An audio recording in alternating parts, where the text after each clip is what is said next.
I'm super excited to see all of you. This is really, really cool to see you all. Welcome. I am thrilled and honored to introduce tonight's movie, the award-winning film Blackfish. But before I do that, please welcome 3 former SeaWorld trainers who are also cast members in the movie, who also traveled here from all over the country to be with us tonight and tomorrow. I'll give them a proper introduction after the film, but for now, please join me in giving a very warm police welcome to Jett PhD, Samantha Berg, and Jett. You guys come on.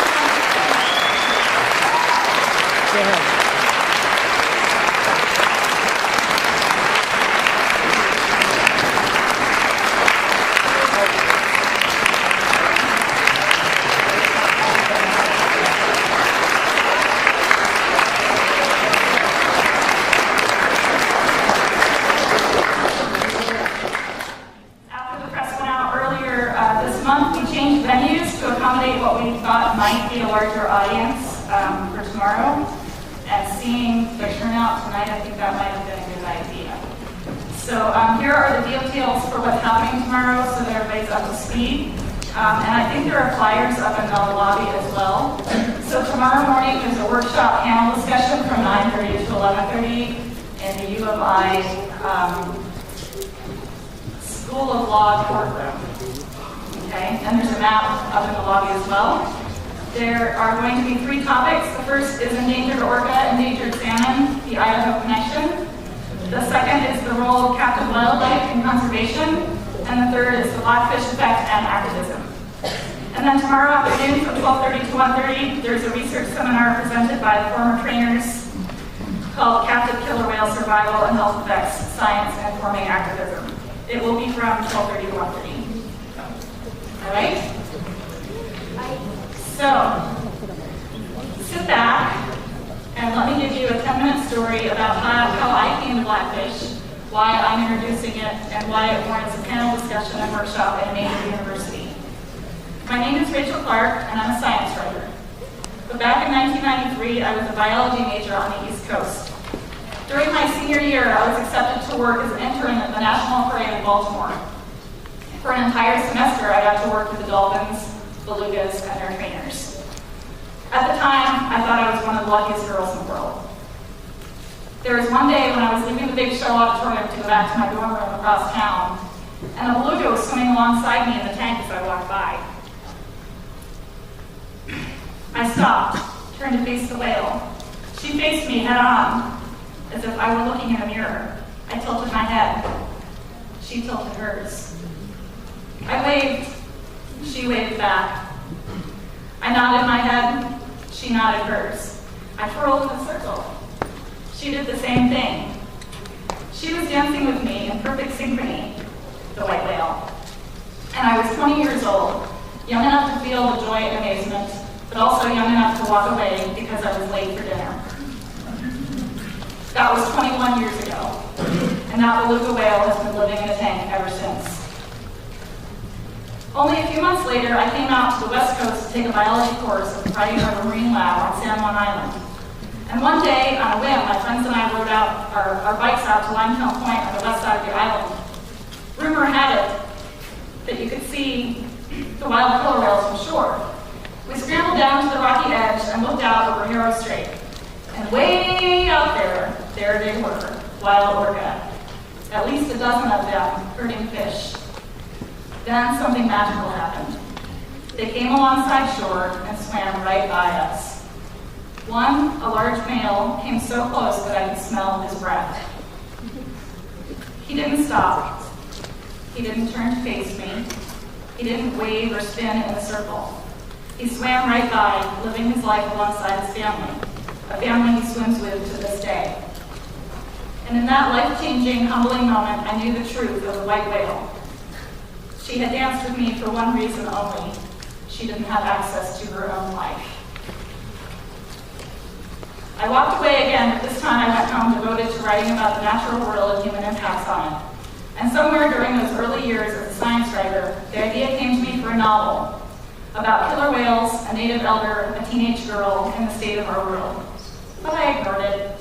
I couldn't write a novel. How do people do that?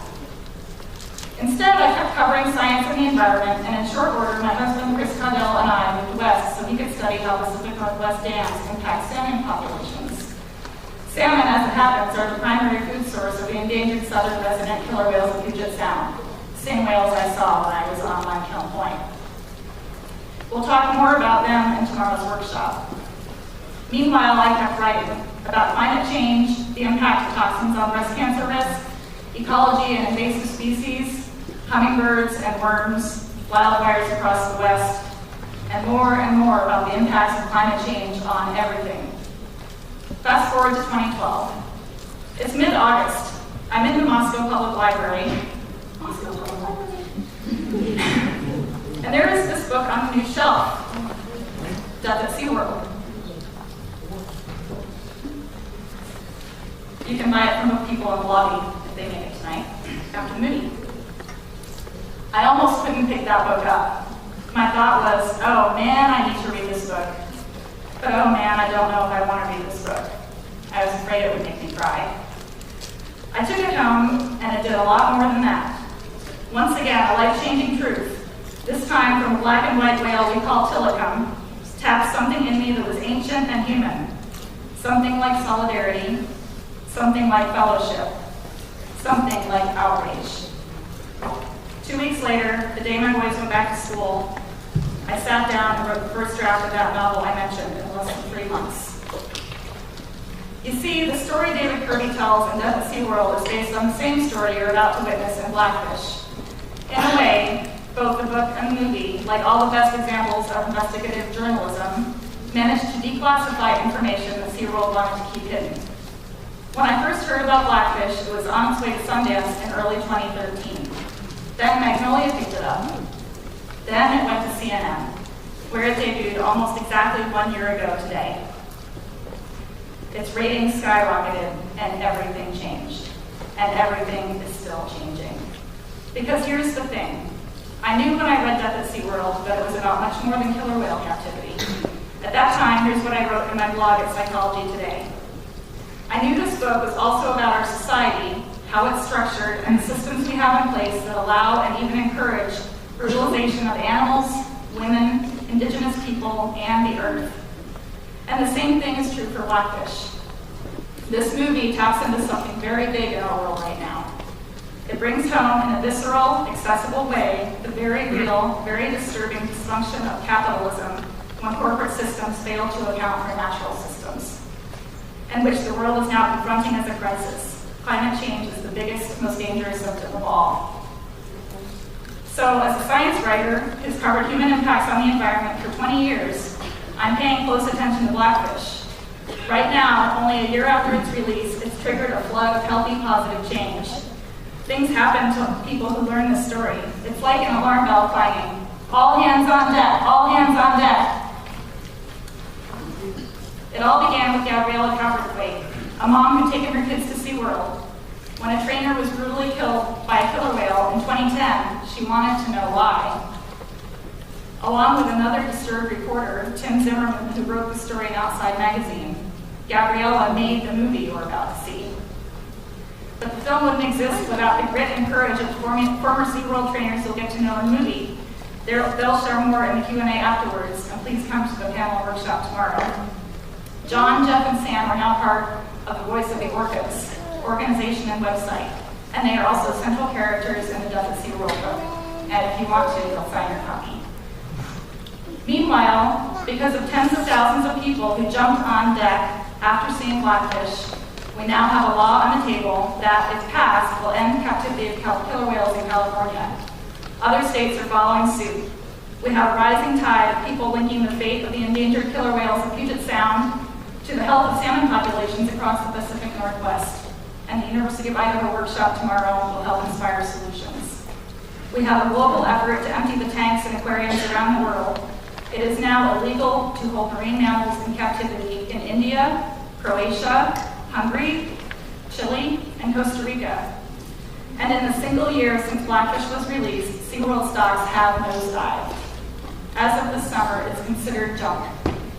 Gabriella Copperthwaite spoke about SeaWorld. She said, "People always wonder whether I believe SeaWorld should be closed down. I always say no. They have tremendous financial resources and could play a key role in creating sea sanctuaries, which could be a profit-making endeavor. I believe people would flock to a site where a killer whale is being a killer whale for the first time. Something infinitely more satisfying than seeing a killer whale doing the Macarena. But so far, despite repeated calls to evolve their business model, SeaWorld's response is to build bigger tanks and offer an industry website called The Real Truth About SeaWorld, where they say, and I quote, "Blackfish is propaganda, not a documentary." Compare that to this recent news.